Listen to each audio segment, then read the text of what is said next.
ایک دن سرکار نے فرمایا, حضرت انس بن مالک کہتے ہیں حضور نے فرمایا بھی سارا دن نہ بیٹھے رہا کرو, وقفے سے ملا کرو, وقفے سے محبت بڑھتی ہے, وقفے سے ملا کرو محبت بڑھتی ہے. کہتے ہیں حضرت ابو بکر صدیق بھی قریب بیٹھے تھے, وہ بھی سن رہے تھے. ظہر سے پہلے بات ہوئی تو حضرت صدیق اکبر ظہر میں آئے, نماز پڑھی اور چلے گئے. عصر میں آئے, نماز پڑھی اور چلے گئے. مغرب میں آئے, نماز پڑھی اور حضرت انس بن مالک کہتے ہیں ظہر کے بعد بھی حضور نے پوچھا ابو بکر نہیں آئے؟ دیکھ بھی لیا ہے, آئے بھی ہیں, لیکن فرمایا وہ تو نماز میں آیا تھا نا, ادھر نہیں آیا. عصر کے بعد پھر پوچھا ابو بکر نہیں آئے. آپ ذرا کبھی اس لذت کو محسوس تو کریں, ذرا دیکھیں تو صحیح ہے کیا ہو رہا. تیسری دفعہ مغرب کے بعد پوچھا انس یار ابو بکر نہیں آیا؟ تو حضرت انس بن مالک کہتے ہیں میں خادم تھا, قریب رہتا تھا, میں دوڑا کہ ابو بکر کے دروازے پہ دستک دی. میں نے کہا کیا کرتے ہو؟ حضور نے 3 دفعہ پوچھ لیا, آئے نہیں.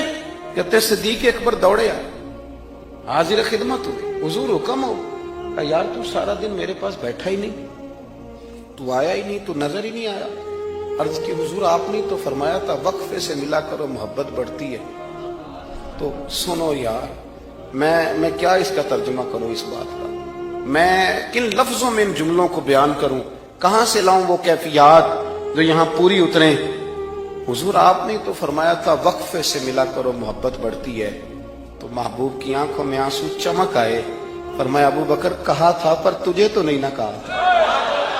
اور یار کہا تھا کچھ لوگوں سے, تجھے تھوڑی کہا تھا تو نہ جایا کر, تو یہی رہا کر, تو رہا کر. یار تو رہتا ہے تو میرا دل لگا رہتا ہے.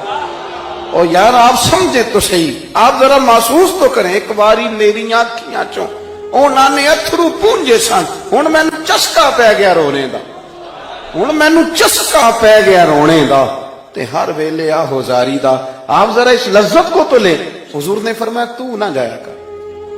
آپ دیکھیں نا, میں آپ نے بات سنی ہوئی ہے, صرف اشارہ دینا ہے. حضرت صدیق اکبر نے یہ نہیں کہا تھا کہ لے جانا اور میری بڑی مقام ہے, حضور تمہیں پتہ ہے میرے بارے میں کیا کیا کہا کرتے تھے, مجھے گنبد میں دفن کر دینا, یہ نہیں کہا. فرمایا لے جانا, دروازے پہ رکھ دے. اگر دروازہ کھول دے, انہوں نے خالی دروازہ کھولنے کی بات کی تھی, تفسیر کبیر ساری پڑھ لینا. اگر دروازہ کھول جائے تو دفن کرنا, ورنہ جنت البقیع میں. فرمایا میں اس پہ بھی راضی ہوں, جنت البقیع میں دفن کر دینا. لیکن مولا علی کہتے ہیں ہم نے تو صرف رکھا تھا, اور ہم نے عرض کی حضور ابو بکر حاضر ہے. انہوں نے کہا تھا اگر دروازہ خود بخود کھل جائے تو رکھ دینا. کہتے ہیں انہوں نے تو صرف دروازے کی بات کی تھی, لیکن گنبد کا صرف دروازہ نہیں کھلا, اندر سے آواز بھی آئی, اندر سے آواز بھی آئی, لے او سجنا اساں توڑ نہیں پائی, لے سجنا اساں توڑ نہیں بھائی. اور درویش کہنے لگے پانی پرن سہیلیاں رنگا رنگ کڑے, اسی تے پریا اس دا جانیے جس دا توڑ چڑھے. آواز آئی دیر نہ کرو, حبیب کو حبیب کے ساتھ ملا دو, لاؤ قریب کرو. جتنا قریب رہے قربت بڑی, پیار بڑا. بات سمیٹنے لگاؤں, ادب بھی بڑا. اور پتہ کس طرح ادب کرتے تھے؟ حضور صلی اللہ علیہ وسلم تشریف لے گئے ایک کافر قبیلے کی صلح کرانے. فرمایا دیر سے آیا تو اثر پڑھا لینا. صحابہ کو پتا تھا کہ جب حضور نہیں ہوں گے تو جماعت کون کرائے گا. حضرت بلال نے اقامت پڑھی, صدیق اکبر نماز پڑھانے لگے. حضور تشریف لے آئے, لوگوں نے ہاتھ پہ ہاتھ مار کے حضرت صدیق کو بتایا کہ آ گئے ہیں حضور. اللہ کے محبوب کے لیے رستہ بن گیا, نماز کے بیچ میں رستہ بن رہا ہے. صفیں توڑ رہے ہیں صحابہ, حضور کو رستہ دے رہے ہیں. صفیں ٹوٹتی رہیں پر نماز کسی کی بھی نہیں ٹوٹی. صفیں ٹوٹتی رہیں, نماز نہیں ٹوٹی. حضور پہلی صف میں پہنچ گئے تو جناب صدیق اکبر نے ایک قدم پیچھے ہٹایا. ہم نے سنا ساری زندگی یہی ہے کہ حکم آ جائے تو وہ ادب پر فوقیت رکھتا ہے. ایک قدم حضرت صدیق اکبر نے پیچھے ہٹایا تو حضور نے فرمایا ابو بکر نماز پڑھاؤ. انہوں نے ایک اور پیچھے ہٹایا, ابو بکر نماز پڑھاؤ. تیسری دفعہ نا حضور نے پھر حکم دیا تو وہ پچھلی صف میں آ گئے. وہ دور بیٹھے تھے خواجہ غلام فرید, وہ کوٹ مٹھن میں, کہنے لگے نماز پڑھا کہ میں تیں ول ویکھاں, نماز پڑھا کہ میں تیں ول ویکھاں, مینوں کعبہ بھول گیا.